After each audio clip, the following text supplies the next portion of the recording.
Good morning po mga boss. Sana naman isang mapagpalang araw sa ating lahat. Ngayon po,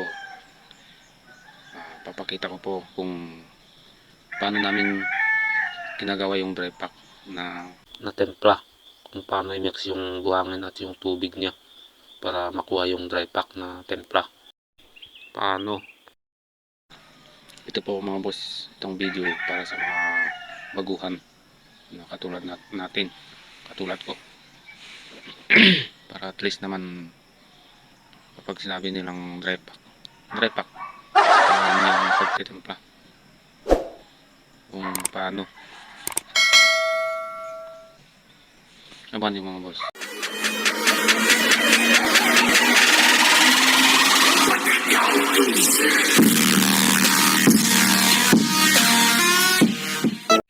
Ito na mga boss, nakahalo na yan. Ang una namin ginawa, hinalo namin yung tubig at saka yung buhangin. Hindi namin nilagyan muna ng semento para yung semento nang magtitimpla sa tubig pag natapos nang hinalo namin sa buhangin at yung tubig, para hindi masubrahan yung tubig at magiging dry pack na. Ganito lang po yung gawin ninyo mga boss para mabilis, hindi agad lagyan ng semento. Ayan po, lagyan namin ng dry pack yan. Tapos nile-level namin. Kung pantay na, lagyan namin ng purong semento at nakamix na adhesive.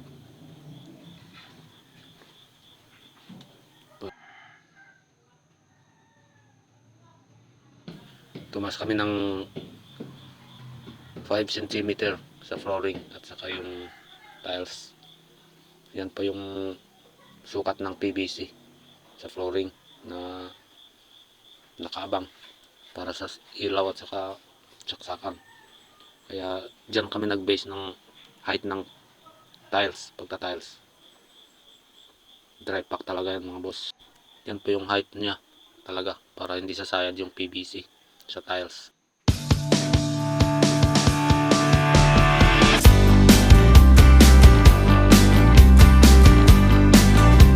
Ito po yung una namin gawin. Ilagay namin muna yung dry pack sa floor. Tapos i-format namin yung tiles. At kung okay na, level. Ayan, lagyan namin ng puro na templado na semento at yung adhesive. At lagyan din namin yung tiles. Kasi yan yung tiles na hindi kailangan mababasa. Kaya lagyan namin yung purong semento yung tiles para kakapit yan.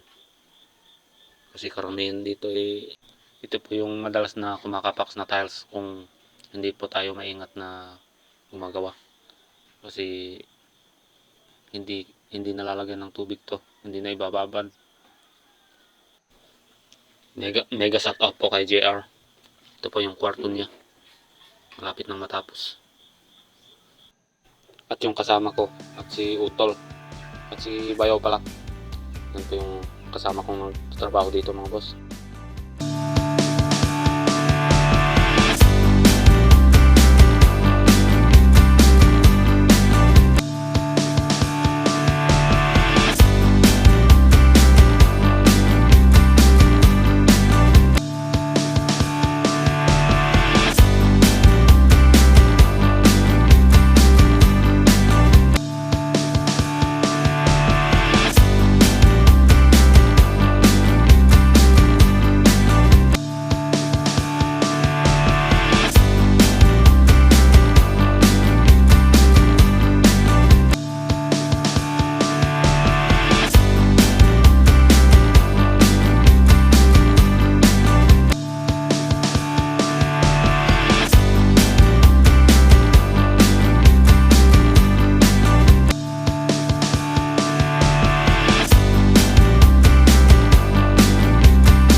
Nice!